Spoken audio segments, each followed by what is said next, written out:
Assalamualaikum warahmatullahi wabarakatuh. Di sini saya dengan nama Faizul Arif ingin menjelaskan mengenai dari Habib atau biografi dari Habib Utsman bin Yahya. Nah, sosok beliau adalah merupakan sosok ulama besar yang menjadi guru dari semua guru, khususnya bagi masyarakat Betawi. Nah, beliau dikatakan bisa disebut sebagai Sayyid. Mengapa? Karena beliau juga sanadnya tersambung kepada Rasulullah. Meskipun beliau berdarah Arab, namun beliau lahir di kampung Arab, yaitu tepatnya di daerah Pekojan, Jawa Barat, pada tanggal 17 Rabiul Awal 1238 Hijriah, tepatnya 1 Desember 1882 Masehi, dan menetap di Petamburan, Jakarta Pusat.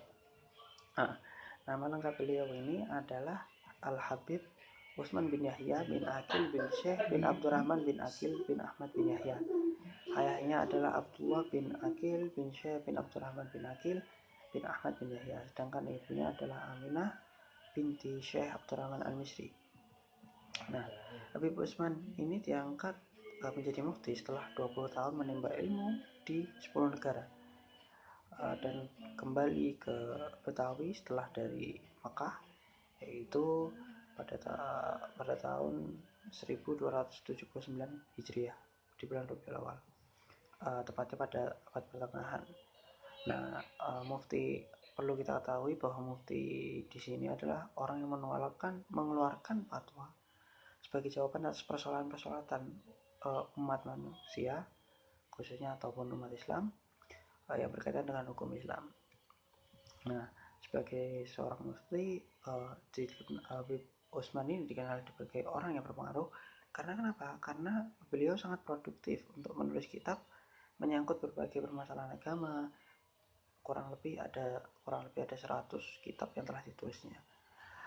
Dan penulisan kitab beliau ini menggunakan Arab gundul, dan bisa kita lihat di Gedung Arsip Nasional, tepatnya di Salemba, Jakarta Pusat. Nah, seperti Sifat Guru Boleh atau Irsyadul Anam, itu adalah dua dari sekian banyak kitab yang karangannya beliau yang masih dibacakan di majelis taklim di daerah Jakarta dan sekitarnya.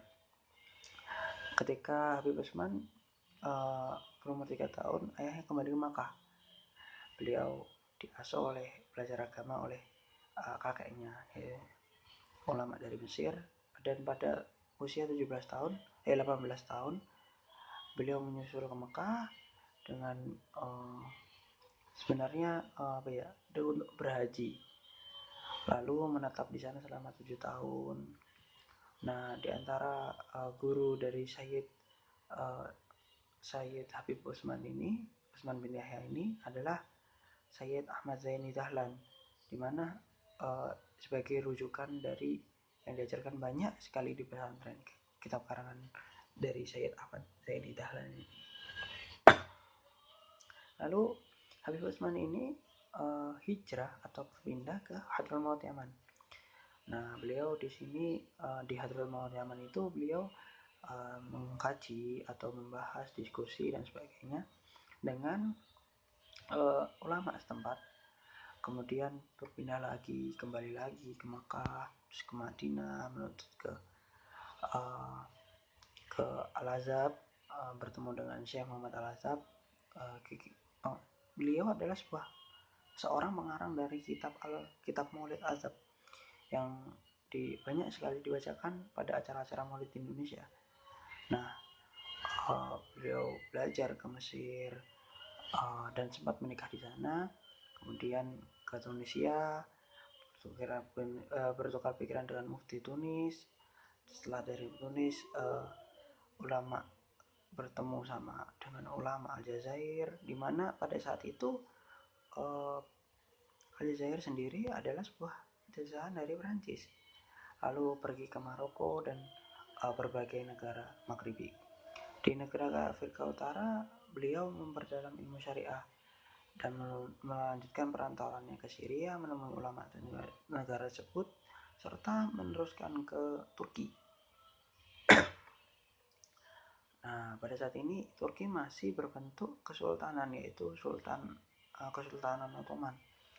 Lalu beliau masih melanjutkan lagi ke Baitul Maqdis, tepatnya di Yerusalem, atau lebih kita kenal dengan Palestina maupun Israel. Lalu kembali ke Makkah. Setelah pada tahun 1279 beliau kembali ke Batavia.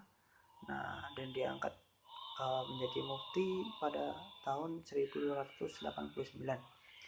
Nah, menurut dari Ustadz, salah seorang tokoh bahwa seorang tokoh ulama fikih Indonesia menyebutkan bahwa Habib Utsman bin Yahya ini bukan sembarang Habib. Karya tulis beliau tidak kurang dari 80 judul kitab, dan saat ini masih dipakai untuk orang-orang Betawi untuk mengaji lebih tepatnya. Nah, guru beliau sendiri adalah ayahnya, yaitu Syekh Ahmad Yahya. Namun pergi ke Mekah itu, dan Habib Yahya haji lalu bermukim di Anu untuk memperdalam ilmunya, dan salah satunya bertemu dengan mufti Mekah, yaitu Sayyid Ahmad Zaini Dahlan yang tadi sudah saya sebutkan. Nah, di antaranya guru beliau yaitu ada Syekh Abdullah bin Husain bin Tahir, lalu ada Habib Abdullah bin Umar bin Yahya, lalu ada Habib Alwi bin Sagaf Al-Juhri, lalu ada Habib Hasan bin Saleh Al-Bahar. Nah, beliau sering berpindah-pindah untuk mendalami ilmu-ilmu seperti ilmu fikih, ilmu tasawuf, ilmu tarikh, ilmu falak, dan lain-lain. Lalu setelah itu kembali ke Hadramaut, Yaman. Nah, beliau ini pergaulannya sangat luas dan ilmunya juga yang luas. Beliau kembali ke Batavia dan menetap diangkat menjadi mufti untuk menggantikan Syekh Abdul Ghani yang telah lanjut usia. Dan sebagai advisor honorer untuk urusan Arab pada tahun 1899 hingga 1914, tempatnya di kantor For Inlandske Zaken.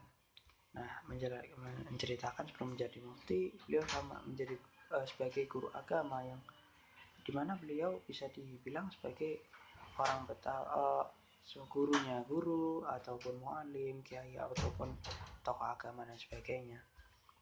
Nah, dan juga beliau orang Betawi yang memang mempunyai sanad langsung kepada masa salaf dulu.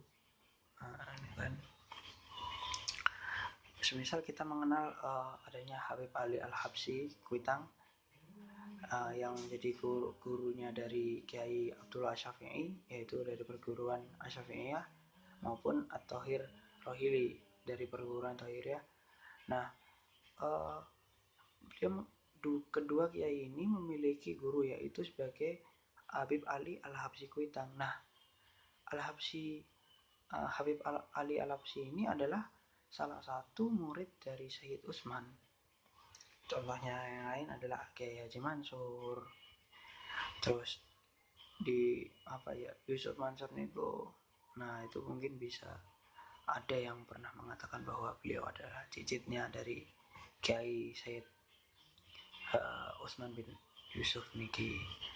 Nah, terus ada Sayyid Abu Bakar Al-Habsyi dari Kebun Jeruk, Jakarta, Sayyid Muhammad bin Abdurrahman Pekojan, Kiai Ma'ruf Kampung, Petunduan Senayan, Tuanku Raja Kemala Aceh, Kiai Muhammad Taurani, maupun penghulu Pekojan Jakarta dan lain sebagainya.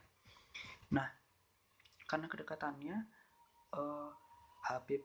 Sayyid Habib Utsman bin Yusuf ini banyak dikritik. Contohnya sebagai Sherlock Holmes, Mr. Hamid Al-Kandri dalam bukunya itu mengatakan bahwa kedekatan dengan Sok karena keyakinannya bahwa Sok adalah seorang muslim yang secara lahiriah maupun batiniah. Beliau meninggal dunia atau Seto pada tanggal 21 Safar, tepatnya tahun 1913 Masehi. dengan usia 93 tahun. Nah, beliau berwasiat tidak mau untuk dimakamkan secara khusus, tetapi beliau menginginkan untuk dimakamkan dengan secara umum, tepatnya di Tanah Abang. Namun pada saat itu Tanah Abang sedang terkena proyek pembangunan, sehingga makam beliau dipindah ke Komplek Masjid Al-Abidin, Pondok Bambu, Jakarta Timur. Cukup sekian presentasi dari saya, pembacaan biografi Sayyid Habib Utsman bin Yahya ini. Apabila ada salah mohon dimaafkan. Wallahul muwaffiq ila aqwamit thoriq. Wassalamualaikum warahmatullahi wabarakatuh.